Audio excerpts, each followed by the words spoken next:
안녕하십니까. 미스터리움즈의 이상민입니다. 오늘 이 시간에는 저번 시간에는 그 제일 풍경채 이블럭에 대한 분양 정보를 알려드렸습니다. 오늘 이 시간에는 브레인시티, 브레인시티라고 하는 대규모 산업단지 내에 분양하는 대강 로제비앙 노아 엘가에 대해서 분양 정보를 알려드리도록 하겠습니다. 조감도도 보시면은 이 브레인시티가 조성이 되는 데가 상당히 큰 면적입니다. 큰 면적이고 지금까지 공사 기간만 해도 지금 상당히 오랫동안 공사를 했는데 거기에 들어오는 데가 아주대학병원과 카이스트가 들어오는 게 확정이 됐습니다. 거기에 공동주택들도 입주를 하는데 그 내용을 알려드리도록 하겠습니다. 대강 로제비앙 57개 단지 총 33,737세대를 공급했고요. 모아 엘가는 총 36,221세대를 공급한 건설사입니다.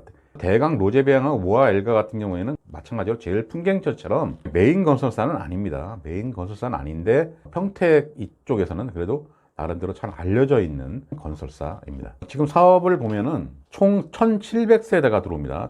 주차 대수는 2,346세대로 해서 1.38대 아주 넉넉한 주차 공간을 자랑합니다. 그리고 35층, 최고층이 35층인 단지입니다. 평형을 보게 되면 평형도 다양합니다. 제일 풍경채 같은 경우는 34평 이상이었잖아요.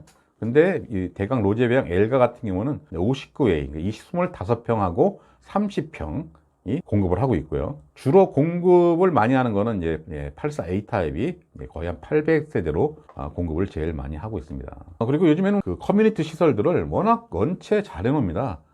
골프 연습장부터 시작해서 카페, 그 다음에 돌봄센터, 어린이집, 뭐 이런 것들이 너무 많은 것 같아요. 테니스센터, GX룸, 배드민턴장도 있습니다. 시니어클럽이라는 게 뭡니까? 이게 노인정이죠. 이러한 시설들이 요즘에는 상당히 많이 공급을 하고 있어요. 요즘에 짓는 그 아파트들 가보면 참 어떨 때 보면 부러워요. 저는 지금 구축 아파트 살고 있지만 참 부럽습니다. 이런 커뮤니티 시설들이 많이 조성이 되다 보면 공용면적으로 나가는 부분들이 많습니다. 그러다 보니까 모델하우스 가다 보면 방들이 다 작죠. 확장을 했는데도 방이 작아요. 확장을 안 하면 뭐 거의 살 수가 없을 정도로 작습니다. 그 이유는 이제 이러한 커뮤니티 시설들이 많다 보니까 이게 다 공용 면적 아닙니까? 그런 데서 오는 약간의 단점은 좀 있습니다. 있지만 그래도 단지 내에 이런 시설들이 있으면 얼마나 좋습니까? 굳이 멀리 갈 필요가 없잖아요. 그리고 입주 환경을 보게 되면 여기 서정역이 있고 여기 지지역이 있습니다. 복합 환승센터가 6월 달에 결정이 나면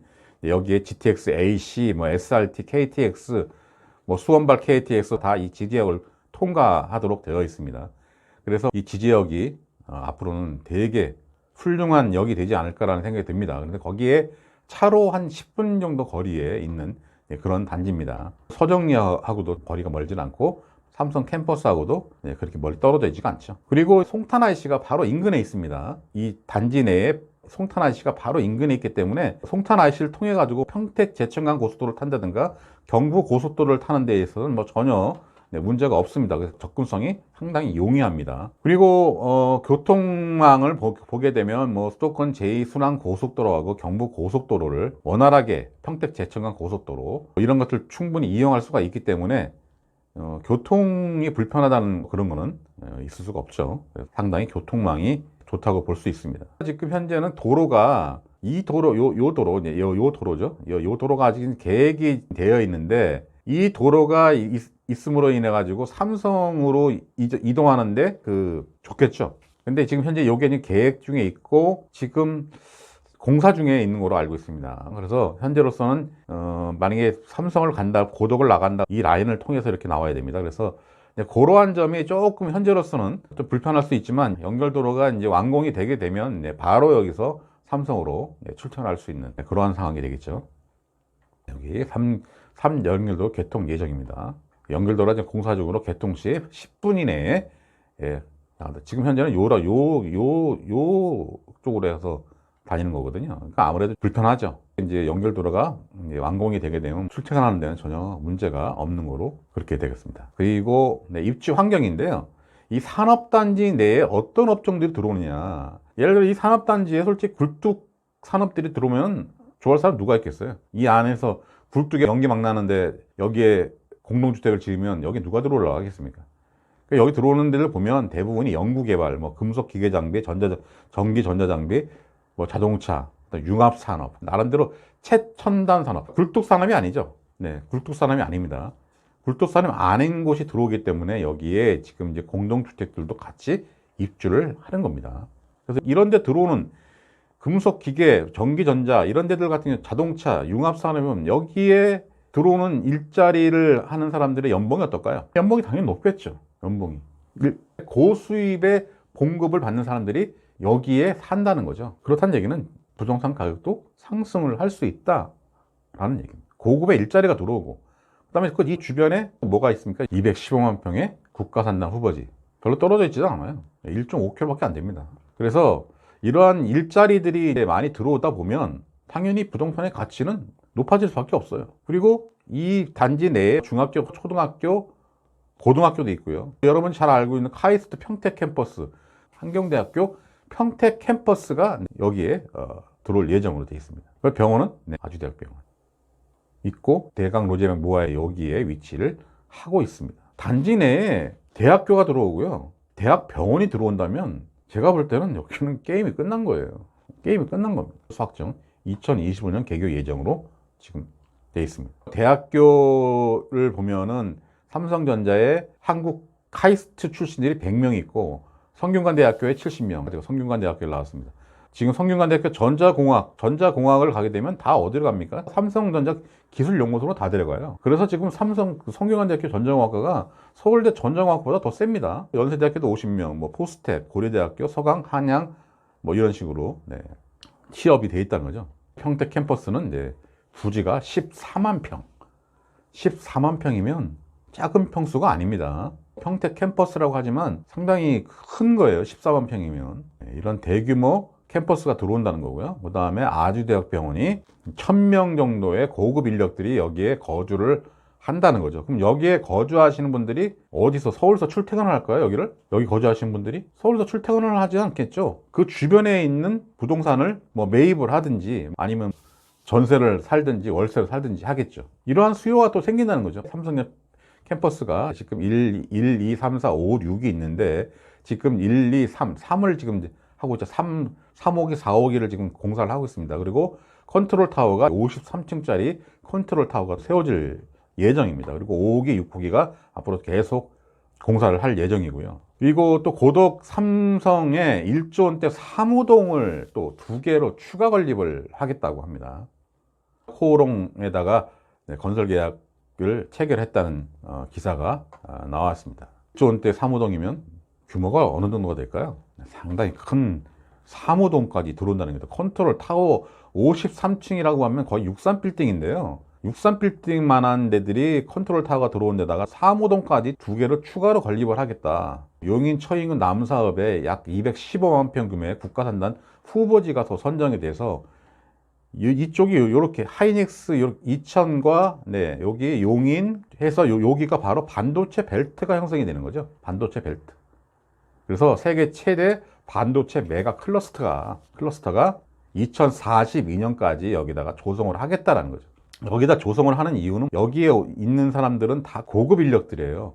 고급 인력들이 가급적이면 서울에서 멀리 가지를 않으려고 합니다. 저 지방으로 안 내려가려고 그래요. 그러다 보니까 결국 어디예요? 이 수도권에서 이 단지를 조성할 수밖에 없는 거예요. 저 지방 남해나 이쪽에다가 할 수는 없잖아요. 조성해봐야 그 인력들을 가지를 않아요. 서울이 집값이 비싸다 그렇게 얘기는 하지만 사람들이 서울을 잘 안 떠나려고 그래. 서울을 떠난다 하더라도 가급적이면 서울과 가까운 곳에 위치를 하려고 합니다. 그게 바로 수도권이에요. 수도권인데 저 북쪽으로 가려고 그러냐? 북쪽으로는 또 잘 안 가려고 그래. 북쪽으로 잘 안 가면 어디로 갈까? 남쪽으로 가는 거예요. 남쪽으로 가다 보니까 판교, 기흥, 화성, 평택, 이천, 여기가 나름대로 제일 좋은 후보지인 거죠. 이런 분양가 상한제라든가 부동산 규제는 저번에도 말씀드렸듯이 많이 완화가 됐기 때문에 이제는 이 부동산 규제 때문에 내가 투자를 못하겠다 이런 거는 이제 지금 거의 없다고 보시면 되고, 전매 제한이라든가 이런 거는 거의 없습니다. 분양가 상한제를 하는 곳을 제외해 놓고는요. 그래서 청약 안내를 별도로 또 드리겠지만, 이런 청약과 관련이 돼서 궁금한 점이 있으시던가 하면 저희 채널로 제가 자막으로 나가고 있지 않습니까? 이 청약과 관련돼서 좀 궁금한 점이라든가 청약을 하기 전에 먼저 누구한테 물어볼 사람이 있어야 돼요. 물어볼 사람이 있어야 되는데 물어보지도 않고 그냥 무턱대고 가서 청약을 하시면 안 됩니다. 그래서 뭐 어떤 궁금한 점이라든가 이런 거에 대해서 전문가들하고 상의를 많이 하시고 난 다음에 청약을 하더라도 하시는 게 좋습니다. 왜냐하면 이 청약이라는 것이 청약을 하게 되면 일단 당첨이 되잖아요. 당첨이 되게 되면 동호수가 자기 나름대로 내가 좋은 곳을 들어갈 수가 없어요.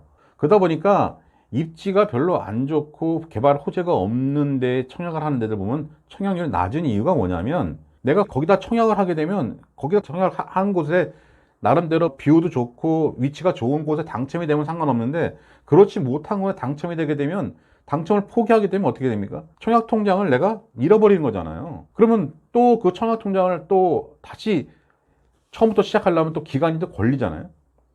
청약률이 되게 높은 데들 가보면 거기는 왜 그러냐면 거기는 위치가 안 좋은 데도 상관없어. 워낙 입지가 좋아서 그냥 거기 들어가면은 일단 부동산 가치가 좋아가지고 내가 돈을 벌 수 있어 라고 하는 데들은 당연히 청약이 높은 거예요. 그렇기 때문에 위치가 안 좋은 데들은 사람들이 청약을 안 하고 뭐 합니까? 나중에 선착순 분양할 때 좋은 데를 내가 찝어서 들어가겠다라고 하는 전략들을 세우고 있거든요. 여기 같은 경우에는 나름대로 뭐 위치가 좋은데 뷰가 잘 나오고 위치가 좋은데 들어가면 당연히 좋겠지만 그렇지가 않은 데라 하더라도 여기는 원체 주변에 호재가 지금 되게 많아요. 여기는 부동산의 가치가 올라갈 만한 호재가 되게 많기 때문에 여기는 제가 볼 때 청약률이 높을 거라고 예상이 돼요. 분양가가 얼마가 나올지는 모르겠는데 제가 저번에 그 대강 로제비앙 모아 엘가 같은 경우에는 국제학교 그 옆에도 얘네들이 분양을 해가지고 분양을 완판을 했습니다. 네, 높은 경쟁률로 분양을 완판했는데 제가 그때 단지가 별로 마음에 들지 않는다라고 제가 한번 지적을 한 사항이 있었어요. 그래서 이번에는 저번처럼 국제학교에 그 분양 단지처럼 단지 설계할 때 그렇게 무책임하게 무성의하게 하지 마시고 단지 설계를 참 잘해줬으면 좋겠습니다. 여기 조감도도 지금 나와 있는 것 같긴 한데요. 조감도도 이게 나와 있는 것 같긴 한데 이 투시도를 보게 되면 나름대로 국제학교에 분양한 것보다는 좀 나은 것 같습니다. 예, 나름 나은 것 같아요. 근데 뭐 정확한 이제 단지 그게 나와야겠죠. 그거는 모델하우스 오픈하고 난 다음에 평면이라든가 이런 건 나올 거라고 예상이 됩니다. 대강 로제비앙 모아 엘가 같은 경우는 단지 설계만 좀 잘 나온다면 여기도 분양에는 커다란 어려움은 없지 않을까 라는 생각이 듭니다. 그래서 오늘은 저번 시간에는 제일풍경채 2블럭에 대한 분양 정보를 말씀드렸고 오늘 이 시간에는 브레인시티에 분양하는 대강 로제비앙 엘가에 대해서 오늘 영상을 제작했습니다. 오늘 영상이 도움이 되셨으면 네, 구독과 좋아요 꾹꾹 네, 눌러주시기 바랍니다. 오늘 영상 여기서 마치도록 하겠습니다. 감사합니다.